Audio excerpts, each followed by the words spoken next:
There's a very high vibration, love, light, life. Look out at nature, look out at the night sky. Get into your own practice where you can start really bringing yourself into this place of what the universe is made of, what the divine is made of, harmony, peace, collaboration, service. It's going to take you to a heart-opening place. It's going to take you to a place of...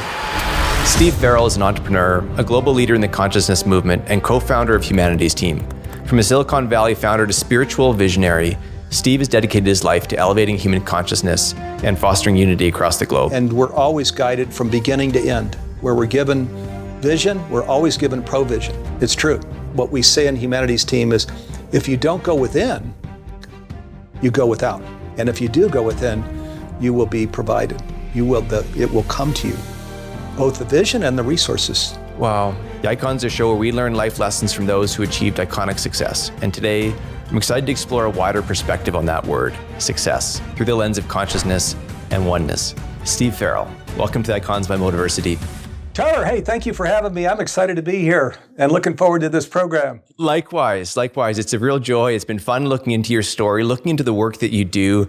It's amazing. I think that one of the things that'll be fun for us today is to help people understand some of these words, some of this language that feels inspiring, but also, sometimes tough to know how to interact with.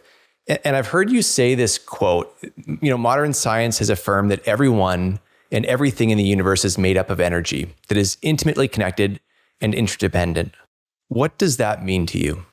Yeah, first let me say, boy, that's not just me. So it's the scientific research that's being published everywhere right now. It's the documentaries that we can see on Netflix and Amazon Prime. This, I call it, is the thing right now. It's a deeply interconnected world, interdependent world. In fact, that you could call it a universal consciousness animating all of life. Now, so what that means to me is consciousness actually operates on many levels. On this level, the macro level of just everything is a part of it. There's a very high vibration, love, light, life, and I don't mean these in some new age way. I mean it in a very practical, down-to-earth way, that if look out at nature, look out at the night sky, go into your daily practice, listen to the music that inspires you, and it will take you there. It's going to take you to a heart-opening place. It's going to take you to a place of deep connection. We're actually, at least in my case, thanking the Creator of, wow, this is such an unreal life that I have. And this work that I get to do, which is now a work of awakening, which we're going to talk about. We often call it the conscious lifestyle. It has many implications, but the implication I want to focus on here as we get started is just, it's very high vibration. It's love, it's light, it's life, which is our highest priority. And where we connect with that deeply interconnected, interdependent energy and live on that higher vibration level, we have an incredibly exquisite life. And I know we'll go a lot deeper on that. Some of these ideas, they feel so near and dear. You say the word consciousness, and I think that every one of us, has an idea of what that word means, but there's also sometimes a bit of a mystery to it too. What does consciousness mean?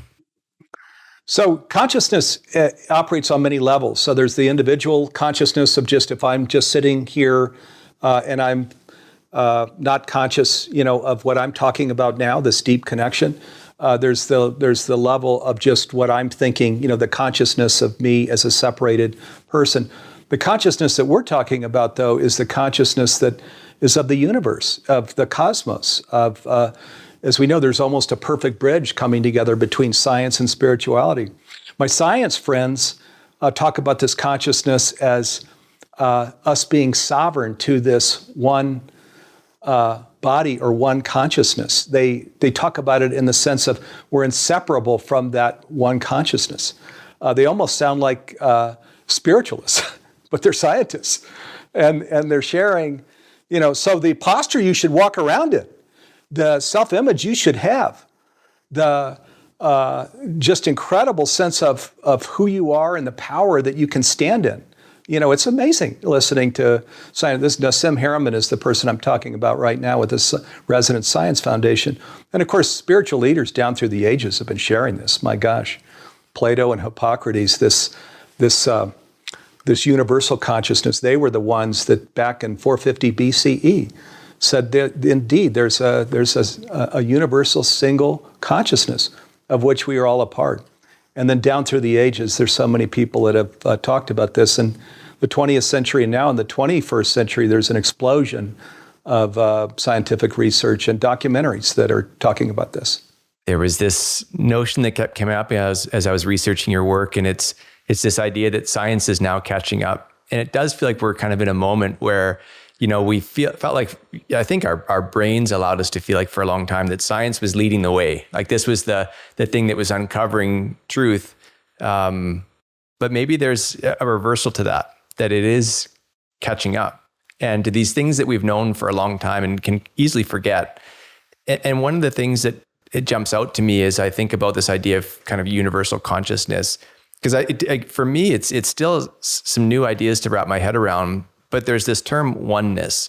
And I feel like I kind of understand that a bit differently. And it helps me understand what that might mean for me and for others and for the universe. But what do you see in that word oneness? So there's the scientists, as I mentioned, that will talk about sovereign to this one body, this cosmos, that we're part of this larger body, that we're inseparable from the whole, that they'll even say the universe can't be without you. This is where that self-empowerment comes from. But now oneness has many other contexts as well. It has the context of, in a spiritual sense, that the creator and the created, that there's no separation between the two. Boy, sit with that one. The creator and the created have no separation. And this is a beautiful thing found in my own unfolding of what I call the conscious lifestyle. This is a big one because I started out as a kid. I was a Catholic church. I was an altar boy and things. And I would pray up into the clouds thinking, somewhere up here, there's the God of my understanding. Now, as I came into this wisdom, I was like, well, I can still pray up there if I want, but he is right here, right now. There's actually no separation. Boy, this is a big one, where you realize you're never alone. Oh my gosh. The creator of the whole universe, of course you're loved and cared about. Are you kidding? You're a cell in the body of this one universe, cosmos, or dare I say the divine.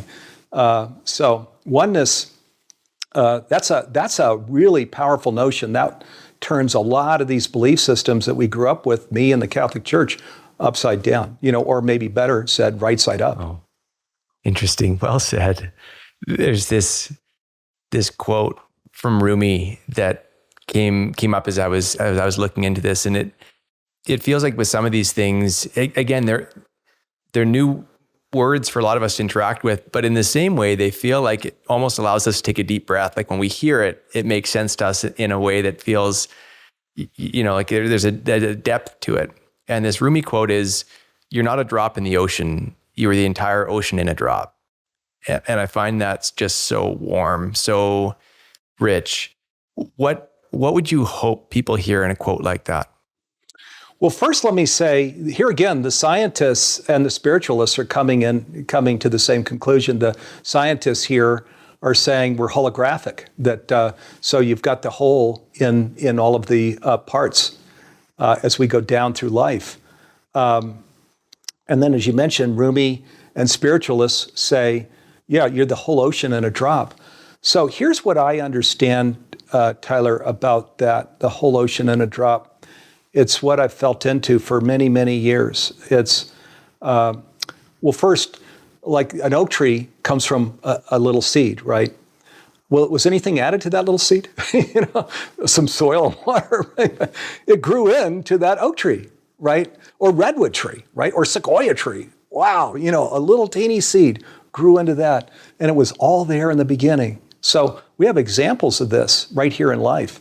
Now, as I understand it, the way it works is as we release these small agendas for ourselves, which is just what I want, what's important for me, the little self, as I release those and I embrace these larger agendas of the earth around me, the 8 billion people here, meeting the needs of people, meeting the needs of the earth, as I embrace this bigger agenda without adding any of my little agenda in, the more purely I do that, the more of the fullness of that power comes in. And if we want to see what that looks like on its largest scale, look at Buddha and Christ. And if you want to look at it on a scale that's not quite that big, but it's really big, look at Mandela, look at Gandhi, look at Mother Teresa, I could go down the list, right? So the more that we give ourselves to that big agenda in a pure way, the more power actually the universe puts at your back, and the bigger the miracles are that will manifest for you in your life. Up to and including it's all there. The whole ocean is there. What I'm sharing is from our little self. The Steve grew up as altar boy. It was all there, but I couldn't access it. And as I'm evolving and growing, I'm certainly not at the level of the people I'm talking about. But as I'm evolving and growing, then there are some pretty substantial miracles happening. There's a full power there, a wind at your back that's enormous. That oak seed was in you the whole time. I like that analogy. When you bring up that idea of a hologram, I remember reading this through the work of David Bohm, and I don't know his work extraordinarily well, but I was captured by this, and that hologram idea just felt so out there. But then what he says is that if you take a holographic image and you shine a light on it, and it shows this three-dimensional something, and if you cut that image in half, like if you physically cut it in half and you shine the same light on it, you're still going to see the full three-dimensional image, that every part of that holographic frame encodes the whole image. And it blows your mind when you think about what if that was the case? And then you just let it sink in and say, I think it is. And it feels, again, kind of feels right in a certain way that, everything, the oneness is there. It's always been there. And that seed has all it needs to grow into that full tree. Yeah. Tyler, if I can say this is just me, but it's 100%. There is no question. This is the secret of the ages that, as you know, this nonprofit 501c that I'm a part of, Humanities Team, we're 21 years old. This is our message. It's the missing message. These things that we're talking about. Look how empowering this stuff is. And again, part of it, it's not just that we're creating this exquisite life for ourselves. In that exquisite life, what conscious living means is we are devoted to the basic needs of the planet. We are devoted to the basic needs of people. And if that sounds pie in the sky, I would just ask listeners and viewers to just go, that are conscious, just go down their own checklist. Would I support, and go down the list, of things that are going to reduce CO2 emissions and extreme weather and overuse of land, water resources, the division that we see socially, politically, et cetera, et cetera. Just go down the list. And they would say, yep, I would help here. It's what we do when we live consciously. So it's a beautiful thing. There's a remedy here for what individuals are experiencing. And as we know, there's so many people that are feeling very, very challenged right now. Part of it is just because they look out the window and we can see that we're not right now making progress on these things I speak of that we're all too aware of in the outer world. And where we, on the other hand, where we go through this awakening experience or conscious experience where we come and understand the latest science and what Buddha demonstrated and Christ demonstrated, and we start living into it, wow, get ready for a really amazing life. I call it a delicious life, an exquisite life. So it's like floating on a raft instead of being on the roller coaster that I was on, this is a really bad day, boy, must be, something's in retrograde, this is a good day, right? Which is that roller coaster life is what so many people experience, and it's all very transactional and all these things. This is very different. This is the life that I would want for every person on the planet. It's what we're doing our level best with all of our educational programs in the Humanities Team to promote. You said this phrase that made me, it kind of caught my attention. You said, when we give up our little agendas, it feels like, everyone, if you talk with people, they would say, I'm trying to build an exquisite life. And a lot of times their plan to do that is to work really hard on this little agenda. But you're saying, how it typically unfolds, how it actually unfolds is to let go of that little agenda and look at kind of the bigger agenda of the universe. And I find that really a fascinating concept. And you talk about this little self and the big self. What are they? Yeah, let me enter this in because in all of this, of course, is contexted around how it worked for me. So I didn't have any. I wish I had a manual, pioneers that could have said, Steve, just do this and this and this. But we're all pioneers right now, right? So we're finding our way. So the way it worked for me is that roller coaster life I talked about. Okay, now that is where I'm going to call that life that I was living outside in. Okay, and what I mean by that is I'm out, working and there's somebody frustrated, somebody angry, somebody, all of these things going on, toxic things going on often that one, don't feel good, and two, that I allow to enter into my system. That's outside, I'm living my life outside in. And I'd sleep, not great, of just, there were some toxic situations that were part of my life. With all of the things that are going on in the world that are deeply affecting you, right? Now, this whole process of where you're living into elevated consciousness, into this oneness, this is an inside-out approach. It's a completely different approach, an inside-out where we understand this oneness, that there's no separation. My God, that the divine is right in here somewhere, for me and you and the table, the earth, everything, where I understand that. And with all of what, again, even science is coming in with, of course, the spiritualists are saying love, light, life. But even scientists, are saying, no, it's harmony, right? It's cooperation. It's not competition, right? There's all of this pro-social movement that's out. So all of this is saying, it's not this Newtonian, Darwinian thing that we thought. Oh my goodness, it's a cosmos that's in like perfect harmony. It's beautiful, in the collaboration here, in the ecosystem of life. And then as I started building this kind of into my daily practice of communing with that higher vibration, that higher frequency, that night sky, that nature, that God of my understanding, and carrying it around with me throughout my day. That's the purpose of a daily practice, right? Is to get ourselves in this place where we're in this deep connection, where there's this interdependence in this really high vibration space. So then once I started living into that space, which is inside out, now I'm bringing that as an expression to my work, to my family, to my neighbor, right? To wherever I go. It's inside out. Where I'm paying attention to my inner self and not just my outer self that's with material things. A lot of things just start shifting in a really beautiful way.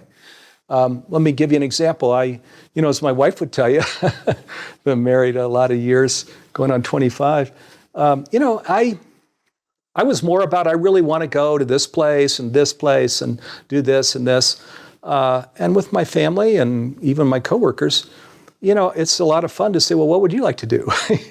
Where would you like to go? And also, and a lot of times people are having a hard time too.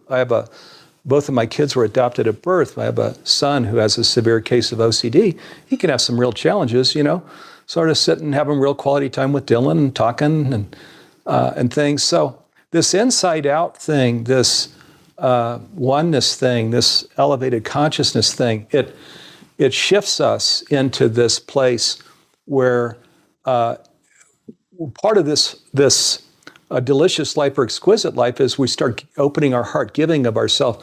And here's the interesting thing, finding that it's not a sacrifice, it actually really feels good. It's like, wow, this feels real. That's why I call it exquisite life, delicious life. This feels really good. Well, what are you going to do with something that feels really good? Well, you're going to start doing more of it, right? So, that's what we're out, our humanities team, what our nonprofit is, we're talking about our personal experience, our inside out living. It works a little different for everybody, but I think it's basically kind of what I describe here. And this is the bigger self is the inside out. The smaller self is the outside in. There are other things I could share about smaller self, bigger self, but that's kind of a quick one. Awesome, Steve. I feel like there's so much I want to unpack there. Part of it is the daily practices. I think that it's a helpful way for, all of us to figure out, like, how do I interact with this? But I almost feel like there's a part of the story that's missing. And I touched on it in your intro that little agenda, that success that came from the outside in, you were really good at that. I mean, there was a stage in your life where you were building fast growth companies, had a ton of success in that regard. And then you transitioned into kind of a different calling. Can you give me a bit of context into what was happening and what that transition was? Yeah, I can. So I grew up probably like your community, diverse mom, 6 brothers and sisters, little 1,250 square foot home. We had a dog too. Not that many bathrooms for a lot of people. And then I moved out to Silicon Valley, and boy, was I in the right place at the right time. So as you mentioned, I started a company with another guy, used furniture, little cheap executive suite, and bam, we were in the data communications internet space, and we went to 75 million in 10 years. And then we started a second company within the first company that went to 75 million in 2 years. And that gave me entrance then to president of Young Entrepreneurs for Silicon Valley, San Francisco, officer in Young Presidents Organization, people like the governor of California, Gavin Newsom, and the guy that runs the largest real estate equity investment trust in the world, Prologis, were right there in my 60-person chapter. So I was, boy, and the other people, by the way, 58 were they were amazing, all of them. So that was quite different than the way I grew up. And that's that whole world that we read about, that I was in for some period of time. Now, I had my own personal awakening experience during that whole time frame. And I honestly, Tyler, what happened here is I had this experience was that it felt like I was playing, I call it a kid's game, starting and growing companies in today's world. Because part of this conscious living thing, this oneness, this elevated consciousness thing is understanding also the cycle of life, that non-physical and physical, which probably doesn't sound too out there. Most people probably believe, yeah, there's an afterlife, something not physical, and now I'm in a physical life. Well, we start to really deeply understand how that works on this conscious journey. And we don't have to look too far to see that, this planet could use a little help right now. There's some pretty big challenges. So I thought, and I really thought, not just a little thought, that at the end of my life, I'm not going to be very happy if this is what I do. That I stay in this 7-figure a year crowd launching companies. And I had this just massive calling that grew actually over months and years to leave and to contribute to what in humanities team we call this conscious living, these things we're talking about, to contribute to that. And so I did. I actually left, sold everything. I left YEO, I left YPO. I soon moved away from Silicon Valley. And for a year and a half, Tyler, I didn't even have anything to do. I left and I had 18 months where my wife said I looked a little lost, and I probably did, because I didn't have anything to do. But all I knew was that what I was doing wasn't what I was supposed to be doing, that there was some kind of opening, something that would be a part of my future journey, my path, my destiny, that I needed to serve, and I needed to let that go, let some doors close so other doors would open. Well, then sure enough, here about 18 months later, I'd come to know Neil Donald Walsh, who's this great spiritual messenger who wrote the Conversations with God books.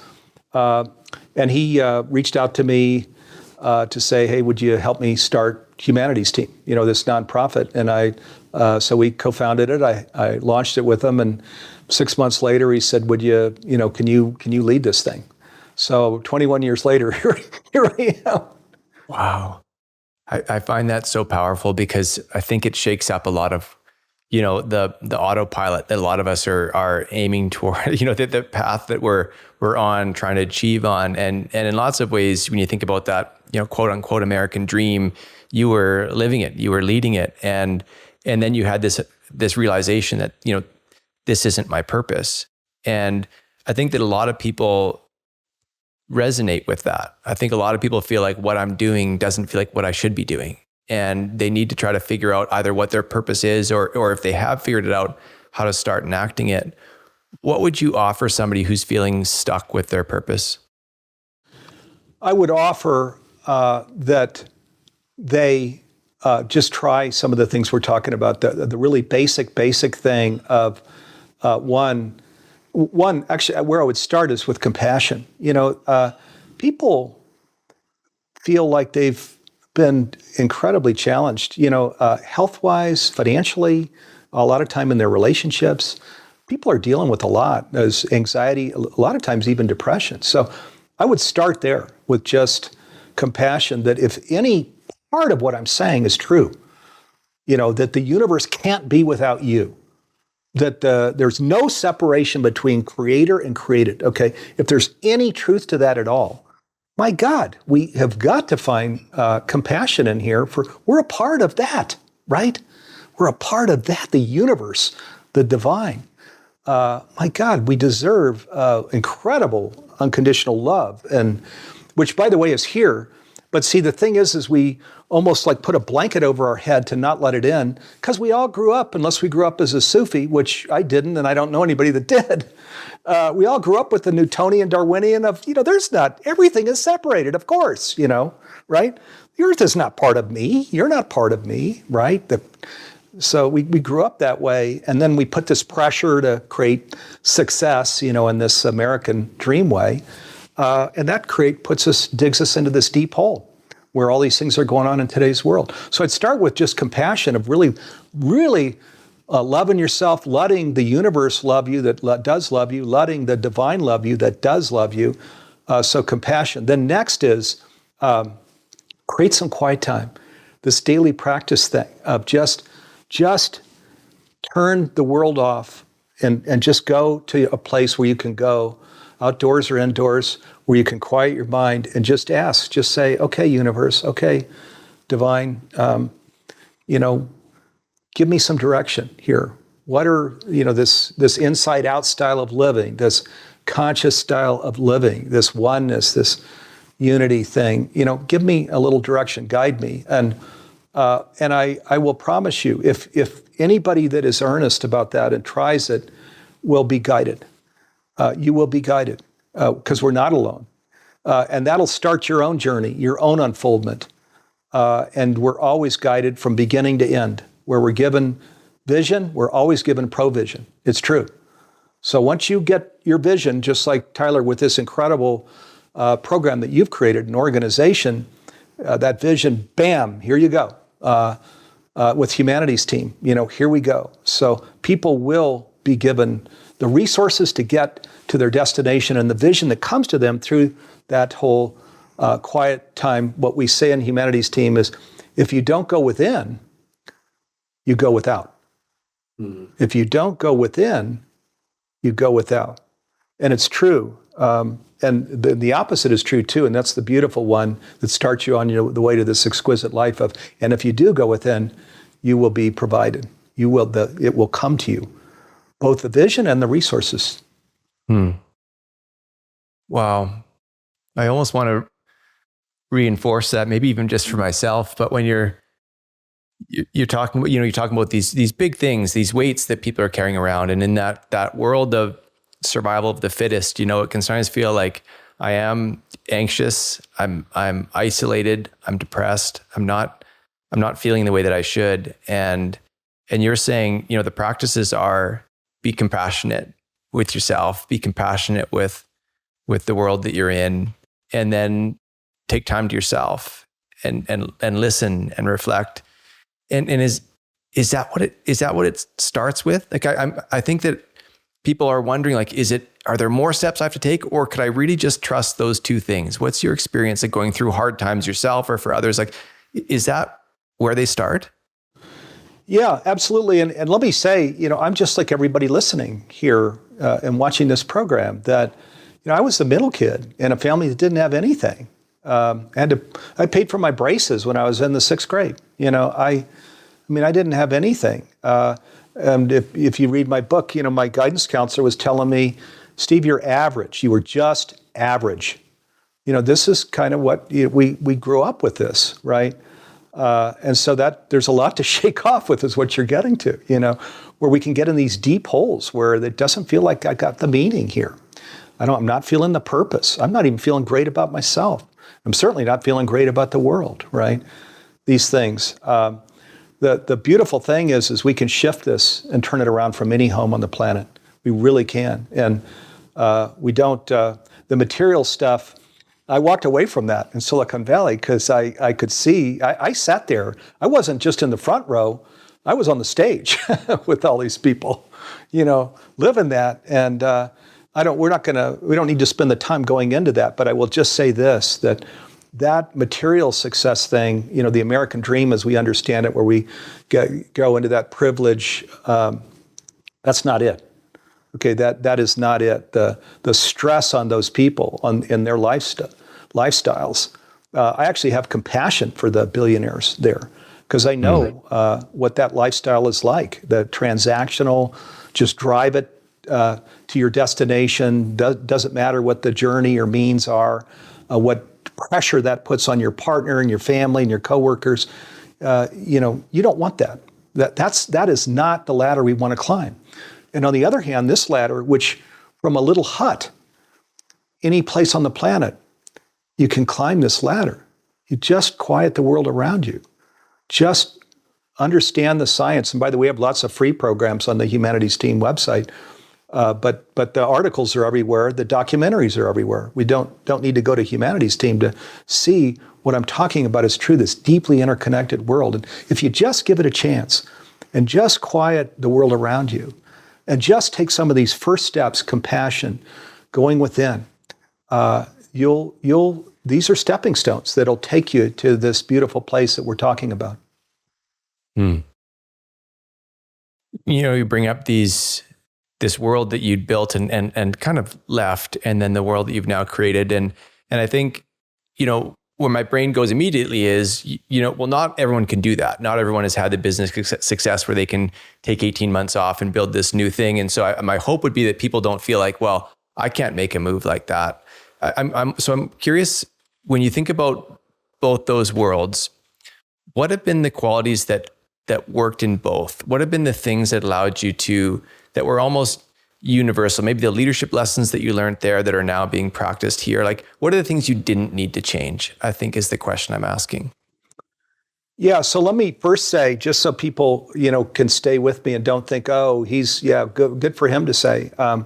As I mentioned, I have lots of challenges. My son, has this maybe one of the most severe cases of OCD that therapists have ever seen, to where my wife and I have traveled very little over the last 15 years together, where one of us needs to be home, and on a daily basis, a lot of challenges that go with that is one example. So, this, which by the way, just creates a spiritual gym. It actually, believe it or not, there's some goodness that comes out of that, though it can be very challenging. So, and then the way I grew up, I was the last one to think, I was going to have any great destination. I was not thinking that. I was the middle kid, I wasn't I was a listener. I wasn't the talker, So I'm like everybody, don't see me as somebody I'm not, because I'm just like everybody, with the same challenges. And but here's some things you're saying. So what are lessons there from Silicon Valley? So one is, these people have an incredible confidence, more confidence than I had. And that did help to elevate me in terms of, well, haven't done it before, but if they can do it, I can do it. In conversations, I was adding as much value to those conversations as they were when we were in a room talking and stuff. So there was an incredible confidence that came out of that. And confidence is just something that comes with time, the people that you're around, what you're trying and succeeding with. The other one is really testing throughout that time frame, this still small voice, I'll call it. There were, everybody in the world was telling me, at various point junctures along the path, Tyler, oh, you don't do that, man. When I left IBM to start my first company, they were like, oh man, you had a ticket. The 80s IBM was everything. And they said, you were a nut leaving, and you're going to a little executive suite with used furniture. And then if you think that was bad, when I had, this whole conscious awakening thing and said, I'm leaving Silicon Valley, I'm selling everything, I'm moving to Boulder with my family. I don't know if I'll ever have income again for the rest of my life. Boy, they really thought I'd lost my mind. I had a family member fly out and tell me, hey, Steve, we love you. What do you, come on, look at what you're doing, So this is another lesson is just, I'll call it listen to that still small voice. We all have one. We all have one. It's what leads us to the vocation, if we're happy, to the partner we have, to where we live. So if we really listen to it, especially when it's tough, then that you'll give incredible strength to that for the balance of your life, and you will go to incredible places. Now, here 21 years in, yes, there's a lot of interest. It's kind of our time here with this whole conscious journey. 10 years ago, Tyler, my friends thought I'd lost my mind. There wasn't anybody that wanted to talk to us in Humanities team. Like, what? What are you guys doing? So, you listen to your still small voice. If you're told this is important, just keep working at it, and then your day comes, as our day has come here now with this whole conscious living thing. Wow. First off, thanks for sharing about your son. I know it's probably not it takes some courage to share that both for you and for him. And I think that there's probably a lot of people who are listening to this who either feel something like that themselves or know somebody who's going through something like that. And I appreciate you kind of bringing that real day-to-day life into it, where it feels like, here's a story of Steve, this success story, that's just not my story, but you're kind of painting a different picture where, we're all going through this stuff. And no matter what the number is in your bank account, there's all sorts of stuff going on in your world. And I'm curious, as you went through that, because we're talking about 10, 20, 21 years now of Humanities team, I'm guessing there were some tough times. There were some stressful times. There were some times where you actually needed to put these ideas into practice for yourself. And so what does that look like? What can somebody do who's not, again, maybe they have listened to this still small voice, maybe they do have a sense of their purpose, but they're just maxed out. They're stressed. There's lots happening in their world. Like, what can we do in a day-to-day environment to manage our stress, to feel like we can get back in control of our world, to then take a step forward? Yeah, so that we talked about some of the initial steps here, of just quieting the mind, starting a daily practice, going within. And then, some of these other steps are just really hearing what is that thing, that station in life, I'll call it, that we're being called to, that we're being guided to. What is that? And then really, assuming it's a great passion, and usually it is, then really giving that your all, that passion, giving that passion your all, continuing your daily practice, turn it into something that you do throughout the day and that you love, as I do. By the way, I don't sit for 20 minutes. I'll often sit even for less than 5, because I just sit as I'm walking to where I'm going. I'm already putting myself in that place of intention, of really seeing a future that we're creating. I'm putting myself there. By the time I sit down, I am there, And then I don't stand up until I'm really feeling it, of, okay, I feel it. This thing that we're creating, I feel it. It's coming into the world. And then I stand up. And often it's always less than 10 minutes, often less than 5, and then I'll have 3 or 4 of these throughout the day where it just feels so good, where I'm put myself in that place. And of course, I did find my station in life early. We're talking about people that maybe haven't yet. They're still challenged. They're still in this place of even finding compassion for themselves. So really taking the time with that stillness, and I'm going to call it now a daily practice, because we're going to build it out into a little more than just stillness, where we're really deeply listening and to what we're being guided to, what really hearing the still small voice. And we don't have to I find that even in the night when I sleep and throughout the day, that still small voice keeps talking to me. I don't only find that in my daily practice. I find it all the time. It was in Silicon Valley, the thing that said, sell these things, get out, leave, move from Silicon Valley, leave it all behind. It was very, it wasn't even such a still small voice. It was kind of a still big voice that was saying, do it, let's just address, I know we'll get to this, but I'll just bring in a little bit now. It's very scary, okay? It's scary. I mean, it was for me. Telling my wife, Stephanie, I said, gee, I don't know if I'll ever draw another paycheck in my life. And we hadn't even adopted our kids yet. So with all of what kids, college and everything, my wife said, well, it's clearly a calling. Let's go. Let's go do this, coming into that, developing a practice where we're really listening within, where we're even bringing intentionality to it, intentionality of, the highest good that my family's provided for, even as I'm going to serve this big agenda, the big agenda, being what things that we're doing out in the world. Just watch how that unfolds, how that station in life comes to us, how the deep calling comes to us, how the devotion comes to us, the excitement and enthusiasm for what this calling is comes to us, and the still small voice supporting it.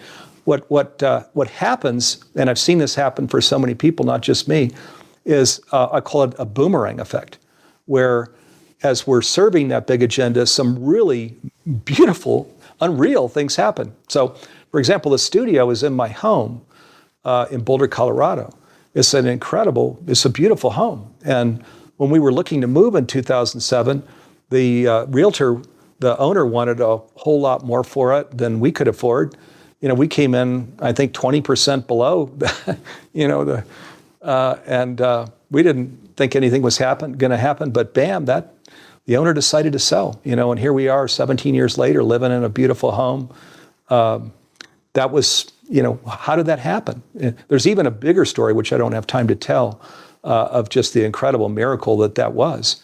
The people my colleagues and partners, the amazing, gifted people that are coming in, some just as pure volunteers, and others that are lightly paid, that are called to the same thing, that are giving themselves fully. This is all part of the boomerang effect of, hey, we're going to, let's go there. The world deserves to understand this whole inside out thing, this conscious living thing, this oneness, elevated consciousness thing. So the boomerang effect starts delivering resources. So you're not left without being able to provide for your family, even if you don't have income. There will be things that will happen, material and non-material, that will support you in huge ways. The thing you don't want to have happen, this is where many people get stuck, because that's kind of what we're talking about, is a lot of times we want to put one foot in this world I'm talking about and keep the other foot where we are. And then you're just not going to create effectively there at all, where you're trying to keep doing old stuff and yet you're wanting to give yourself to new stuff with these belief systems really that aren't consistent at all. One is I'm separate, it's just my body, and the other one is I'm actually a part of this grand whole, which is the cosmos, the universe, the divine. These are not compatible belief systems. We keep one foot in both worlds, it's not going to take us anywhere that we want to go. Whoa, I thought I knew what I was going to ask you next, and then you talked about this one foot in both worlds, and I could feel myself immediately react to that. I could feel what that feels like. I felt that at times where you are trying to straddle these two worlds. But it also speaks to this idea of fear, this word that you brought up. I think a lot of people would feel like they've got a foot in both worlds, but they're scared, and for legitimate reasons. To let go of what you have to try to go after this new thing is scary. And what do they do? Like, is that just a trust game? Do you just take the step, or are there different strategies? Like, how do you bridge that gap? Yeah, so it's faith, not fact, until it becomes fact. So that's true. So I've had a chance now for 21 years to work with the near-death experience community, including Dr. Eben Alexander. This guy is highly regarded by academics He wrote the book Proof of Heaven. It really is. He's an amazing leader who's highly regarded all over the world. And then likewise, mediums. Suzanne Giesemann, who used to fly on Air Force One with the president, George H.W. Bush. And then through a series of things, she lost her daughter-in-law, who was pregnant. She died, and Suzanne left her high position in the military to just understand what happened to my daughter. Where did she go? And has become an incredible medium, and she's very a left brain, even as she's right brain. She's, somebody Air Force One. You're going to have a lot of left brain there too. So she's highly regarded. Hundreds of thousands of people watch her programs. And what these people teach is the non-physical realm is actually what I'm describing. It's in harmony, it's in collaboration. Love and light and life are what it is. If this oneness thing that we're talking about, they deeply understand it's the culture of that afterlife. It's how it works. And then we come back into the physical life. What is said as we learn this whole cycle of life, non-physical life to physical life, is the whole reason we come into this world, into the physical life, is to be an emissary of that. Of our basis of who we are, of what science is telling us who we are. Now, if that isn't enough, then take this. Again, the NDEs and mediums all share the same thing. Let's go to the Stephen Covey, begin with the end in mind. Okay, habit number 2. So they share, at the end of your physical life, there is a life review. They all share this. There's a life review, a panoramic life review. Well, what is that? Well, what it is it's the people that you are with at significant moments in your life, you're actually in, not as a recording, but like in real life, you're feeling what they were feeling when they were with you. All of those people from the beginning of your life to the end, you're not in your head at all. You're in their emotional state of what they were feeling when they were with you from the beginning of the life to your end. That is the life review. It's nothing else. It's just that. So the things we're talking about, there's sort of a marinating in this. Whatever we create is what we take into our next, afterlife moment, where the things we're talking about create this exquisite life, delicious life, where we look after the basic needs of the planet and people, where I'm saying it feels so good, why would you not do it? And then what I'm saying is at the end of your life, this is all that really counts. So people, we have free will. We're born with free will. We can do whatever we want. We can say, I like this separation thing. I'm going to live in it. I don't care what science says. And we indeed have the opportunity to do that. We can make that decision. I'm not sure it's the wisest decision, but we have free will, and everybody gets to choose. That really struck me. As you talk about, I was curious in this conversation, and part of it's because some of this is new to me, Steve, and I was, exploring some of those big words that we talked about at the start, oneness, consciousness, and I was really, curious what those mean in your eyes, somebody who's kind of deep in this world. But I also wanted to see if you would be willing to kind of share your own experience and kind of bring that down to the level that you interacted with it, and I really appreciate you doing that. And what I was curious about it is, how does that then add back up? How does that then add back up to this universal oneness? And when you talk about that life review, that what you experience is the feeling others had when they were with you, alongside you, it feels like it makes sense of that ability to impact energy, to realize that what I'm putting out in the world is going to matter in ways that it's much bigger than me. And at the end of the day, in fact, that's a lot of what matters. And it feels like I can now start to see how this oneness can make sense to an individual, but that individual can make sense to the oneness.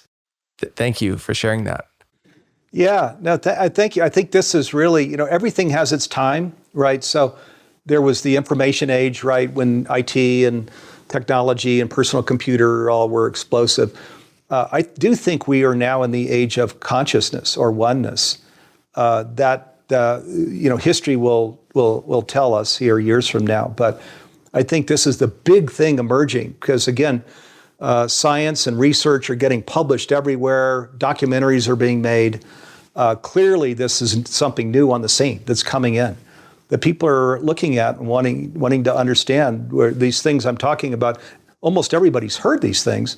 They're not 100% sure what to make of these things because it all feels rather new. But yeah, I think there's going to be some massive change here in the years directly ahead as we all really get our head around what this is and the implications of it and whether and how it might improve our life. Steve, what was the lesson that took you the longest to learn? Okay, there are a couple. So one is the whole Gandhi nonviolence thing, of never going to triggered. Really, you can have the worst things happen to you and just training yourself through this oneness, this high elevated consciousness that, you're going to really stay in a really grounded, connected space. I talked about my son, with different things that have happened where I just never, ever go to being triggered or some kind of emotional state that isn't helpful, just staying in this really grounded, connected, hearing, loving space. This has been more near the end of my life that I've been able to really get this and practice this. And then another one is I have had some huge challenges. I've jumped off cliffs here in my life because my still small voice said, "Steve, jump, just jump." And then, there are times where it's really challenging after I jump.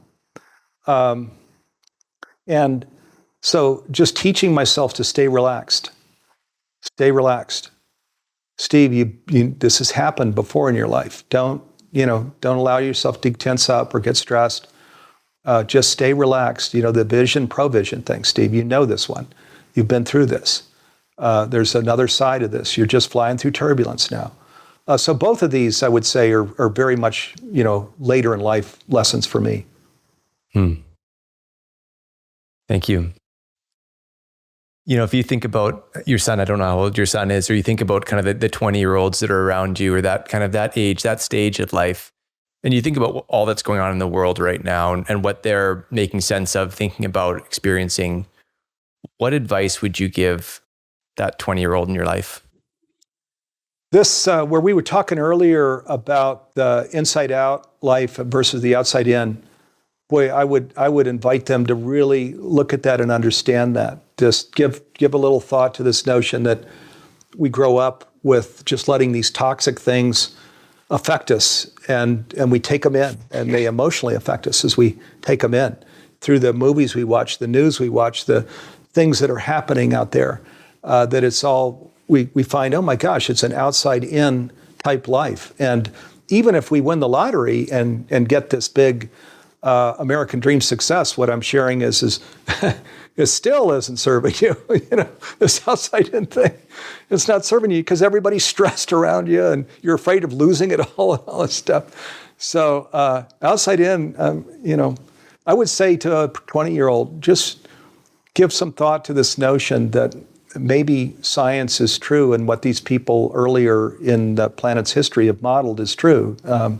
This whole deep connection, this oneness, interconnected world, interdependent world, and start getting into that place of creating your own way of communing. Okay, meditating, praying, commuting, daily practice. We could put different words around this. Mindfulness. Get into your own practice where you can start really bringing yourself into this place of what the universe is made of, what the divine is made of: harmony, peace, collaboration, service, open-heartedness, these things. Get in a place where you can understand that and start bringing it into your life, this whole inner self that you're wanting to create, and then start living from that space. Even as an entrepreneur, by the way, the successes there in Silicon Valley, they didn't use the term conscious business back then, but that's why I did so well, is I was these things this is where I was starting to practice these things. And I threw away my time management system. I'm not telling other people to do that, but I was too transactional. I was not inside out. And I said, my time management system is part of the problem. I'm throwing it away, and then my business really took off. That's its own story. But inside out, oh my gosh, your business, your professional life, your family life, your life, everything becomes so much better where we invest in our inner self and we let it anchor us and not the outer world anchor us. Wow. I think more than just 20-year-olds need to hear that, including myself who lives with a time management system. I think, there's, Steve, you've built this organization that's making one of the biggest impacts around the world on this idea of unity. What do you hope your legacy is? So, honestly, I don't ever think about legacy because I know that that is one where people will judge. And candidly, I think some people will think this guy's a nut is my legacy. And others will think, wow, he really had something. So I think it'll probably be all over the board. I don't know. But I would tell you what I do think about every day is I have a 19-year-old and a 22-year-old. And I see babies being born into the world. And we talked at the beginning of this program about these enormous challenges out in the world and individually that people are experiencing. And boy, I do not want to pass until we're at that tipping point, 10% of the population, 800 million people of the 8 billion that it's inside out, it's conscious living. We're understanding the science and we're living into it, each of us in our own way. And which can be quite different, by the way. That's the thing I think a lot about. I think a lot about that of, boy, God, don't take me until me and my partners and colleagues that are all incredible, giving their lives to this, and so many other people that aren't a part of this nonprofit at all, until we're really, this thing is out in the world. And here's the beautiful thing, Tyler, is what I'm describing, as this thing gets going, the nuclear bomb will be nothing next time. The power, Gandhi said, the most powerful thing in the world is nonviolence, right? Remember that quote? Well, this one, what we're talking about, where we really know ourselves to be what the scientists say, yep, inseparable from, sovereign to, part of, where we are living into that and we're experiencing this exquisite life. Hey, you're not going to ever stop that as that gets going. So we're just getting it going. But once this really gets going, the youth are running with it who are looking for something like this. Other older people like myself and others. This one, you won't stop it once this really gets going. So, and wow. I don't want to go until it's really moving. Wow. I can feel the energy that's still driving you. And successful entrepreneur, successful not-for-profit, impacting countless lives through books, teachings, online programs. I mean, all sorts of things that are impacting so many people. And you've written a book. I mean, I'm kind of building this resume, and my question is, after all of that, what do you feel like is next for you? So next is this. We are run, again, as I've mentioned, not from a career but from calling. So, and that means we get these downloads as part of the calling.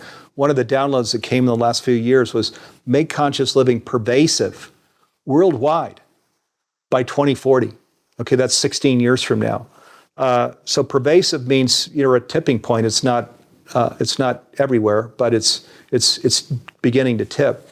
That's 800 million people living this way consciously 16 years from now. So that's what's ahead. Everything we're doing, the streaming platform we have for education, the summits that we create, the live events that we're doing. We just won the Oneness of Humanity Award. The Dalai Lama won it last year. We won it from Spiritual Life TV. This year, just had an award ceremony 2 weeks ago. Everything, it's all focused on that of 2040. Boy, let's just, and thank you for having me on your program. So we can get these messages out in the world and invite people to it and say, there is really something here. There's something amazing here. Steve, I've found this to be really enlightening today. I really appreciate the time, the work that you're putting in, the impact you're aiming for, the 2040 vision. This has been a real pleasure for us and our audience. Thank you for joining us. Yeah, thank you. Thanks so much for having me, Tyler, to you and your whole organization. Thank you. Thank you.